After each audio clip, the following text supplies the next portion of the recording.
తదుపరి కన్యారాశి వారికి సంబంధించి 2026వ సంవత్సరం ఎలా ఉండబోతుంది అనేటువంటి విషయాన్ని ఇప్పుడు మనం తెలుసుకుందాం. 2026వ సంవత్సరంలో కన్యారాశికి సంబంధించి రాష్ట్రాధిపతి బుధుడు, అత్యంత సౌమ్యుడైనటువంటి బుధుడు గ్రహ సంచారాల్లో భాగంగా ఏ గ్రహంతో అయితే సంచారం చేస్తూ ఉంటాడో అట్టి విశేషమైనటువంటి లక్షణాలతో వీరి రాశి కూడా ప్రవర్తిస్తూ ఉంటుంది.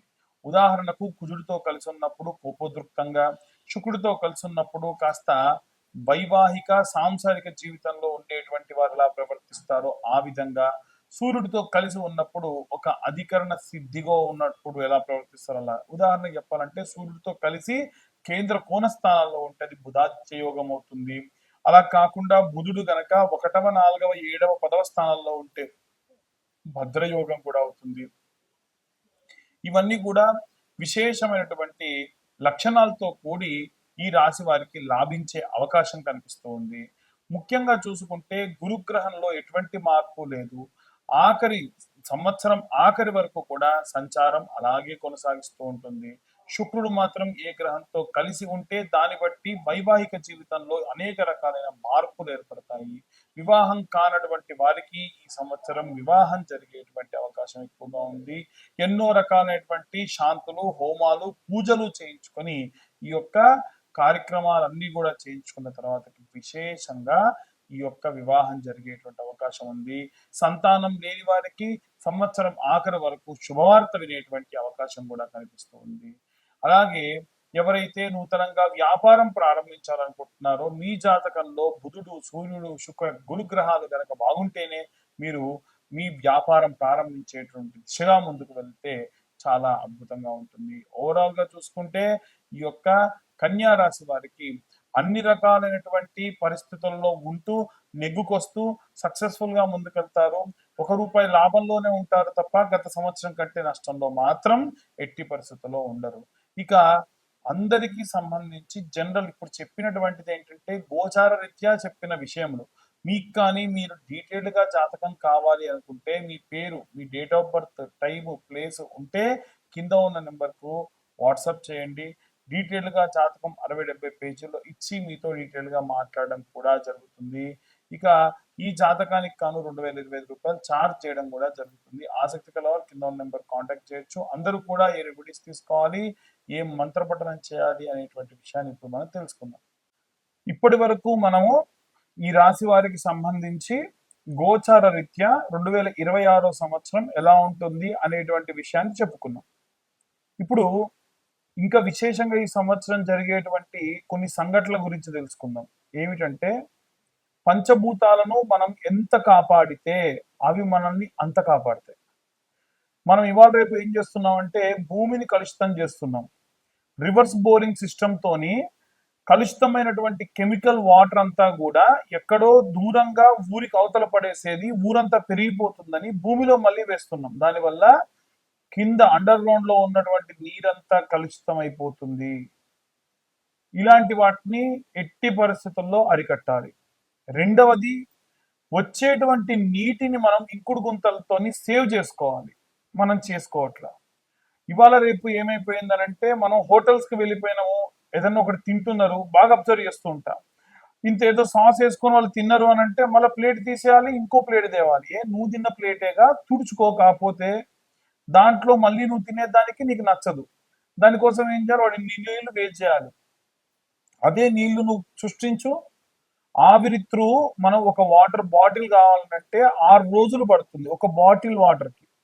మరి ఎంత నీరు మనం వేస్ట్ చేస్తున్నాం? ముందు తరాల వారికి ఏంటి పరిస్థితి? కాబట్టి ఆలోచించాలి. అగ్నితో కూడా చాలా మంది విపరీతమైనటువంటి చేష్టలు. బండి మీద పోతూ పోతూ స్టాండ్ కిందికి వేస్తే నిప్పు రవ్వలు వస్తాయంట. దానికోసం వాళ్ళు విపరీతమైనటువంటి డ్రైవింగ్, ఈ పెట్రోల్ పోసి బర్త్డే రోజుల్లో స్నోలు కొట్టుడు, ఫైర్ దాని మీద. ఎటు పోతున్నాం మనం ప్రమాదానికి ఎదురెళ్లాల్సిన అవసరం ఏటికి ఎదురీదినట్టు. అలాగే వాయు కలుషితం కూడా చేస్తున్నాం. బండి బాగా లేదు, బండి బోరుకు వచ్చింది, బండిలో ఇంజన్ ఆయిల్ లేదనుకోండి, అట్లాగే తోలుతాం. పొగరాని వెనకాలడిగా బాధ నాకేంది అని. అది వాతావరణం ఎంత కలుషితం అవుతుంది. సో మనం ప్రకృతిని ఏం చేస్తున్నాం? విపరీతం చేస్తున్నాం. నీటిని కలుషితం చేస్తున్నాం, వాయువుని, ఆకాశాన్ని కలుషితం చేస్తున్నాం వాయు ద్వారా. దీనివల్ల ఏమవుతుందనంటే సింపుల్, భగవంతుడు ప్రతి ఒక్కటి అబ్జర్వ్ చేస్తూ ఉంటాడు. మనం చేసేటువంటి కలుషితమైనటువంటి కార్యక్రమాల వల్లే సంవత్సరం మొత్తం చూడండి ఎన్ని ప్రమాదాలు జరిగినాయో. గాల్లో వెళ్ళేటువంటి ఏరోప్లేన్స్ ప్రమాదం జరిగింది పోయిన సంవత్సరం. జల సంబంధితమైన ప్రమాదాలు జరిగినాయి, విపరీతమైన వర్షాలు వచ్చి.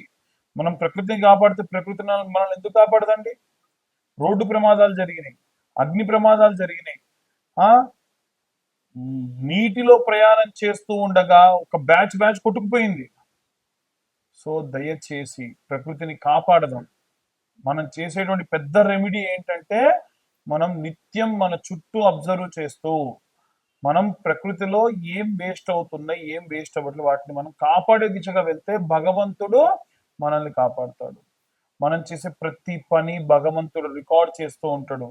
మనకి ఏదన్నా ఇవ్వాలి అంటే మన రికార్డ్ ఓపెన్ చేస్తాడు. ఆహా, వీలైనంత వరకు వీడు ధర్మాన్ని పాటించాడ్రా అని. మనకు చేసేటువంటి కార్యక్రమాల్లో 10 ఇవ్వాల్సి ఉంటే 100 ఇస్తాడు, అది మంచి అయినా చెడైనా. కాబట్టి జాగ్రత్తగా ప్లాన్ చేసుకోండి.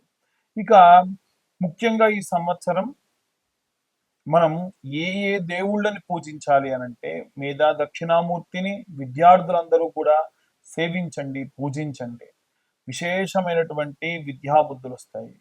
అలాగే దక్షిణామూర్తికి నిత్యము స్తోత్రం ఉదయం సాయంత్రం విన్నంత మాత్రం చేత ఉద్యోగం లాని వారికి ఉద్యోగాలు వస్తాయి. ప్రభుత్వ ఉద్యోగాలే రావాలని పట్టు కూర్చోకండి. చాలా మంది జాతకాలకు వచ్చినప్పుడు కూర్చుంటే నాకు చాలా బాధేస్తుంది. 35-40 సంవత్సరాల వయసు వచ్చిందండి, గ్రూప్స్ కోసం ప్రిపేర్ అవుతున్న వాళ్ళు ప్రిపేర్ అవ్వాలి, తప్పులేదు. కానీ నీ కుటుంబానికి నువ్వు వివాహం చేసుకోవాలి అని అంటే అర్హత కోల్పోతున్నారు కదా పాపం. ఇదే కాదు, ఇంకా చాలా మంది ఉన్నారు, నాకు ఫలానా అమ్మాయి కావాలి, ఫలానా ఎత్తు, ఫలానా ఒడ్డు, ఫలానా పొడుగు కావాలని చెప్పి, లేదా ఎవరినో ప్రేమించి వివాహం చేసుకోకుండా అలాగే ఉండిపోయి, ఆ కుటుంబ సభ్యులు నా దగ్గరకు వచ్చి ఒక తల్లి ఏం చెప్పింది, నా ఇంట దీపం పెట్టాలయ్యా, నీ చచ్చిన తర్వాతకి నా ఇంట్లో దీపం పెట్టే దిక్కు లేదు, నా కొడుకు పెళ్లి చేయి స్వామి, నీకు ఎంత డబ్బుగా అనిపిస్తా అంటే మనస్సు వికలితం అయిపోయింది నాకు. అంటే ఎంత దారుణమైన పరిస్థితికి పిల్లలు తల్లిదండ్రులను తీసుకెళ్తున్నారంటే, వాడు ఏమీ చేయగల, ఏ చెడ్డ అలవాట్లు ఉండే పరిస్థితి లేదు. వివాహం చేసుకోవాలి కదా సమయానికి, అవి చేసుకోవట్లా. అలాంటి వాళ్ళ కోసం ప్రతి నెల ఆఖరి మంగళవారం నాడు వర కన్యా పాశుపత హోమాలు చేస్తున్నా. కేవలం నేను హోమాలు మాత్రమే చేసి వాళ్ళని పంపించట్లా. మళ్ళీ తిరుగు వారం వచ్చేసరికి ఆంజనేయ స్వామికి సంబంధించినటువంటి సుందరాకాండ పారాయణము 7 రోజుల పాటు నేను ఒకటే పూట భోజనం చేస్తూ వాళ్ళ కోసం దీక్ష పూని ఆ యొక్క సుందరాకాండ పారాయణం కూడా చేస్తున్నా. నాకేం అవసరం అంటే అందరూ బాగుండాలి, అందులో నేనుండాలి అనేటువంటిది నా ఉద్దేశం. కాబట్టి అందరూ కూడా ఎవరైనా సరే దయచేసి వివాహం చేసుకోకుండా తల్లిదండ్రులని ఇబ్బంది పెట్టకండి, బాధ పెట్టకండి.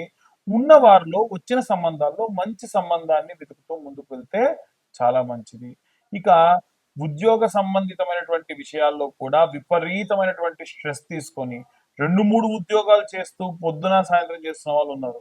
అంతగా విరగబడి కష్టపడిపోయి ఆరోగ్యం మీదికి తెచ్చుకొని చిన్న వయసులో మీకు షుగర్లు బీపీలు తెచ్చుకోకండి. చాలా జాగ్రత్తగా మీ ఆరోగ్యాన్ని కాపాడుకోండి.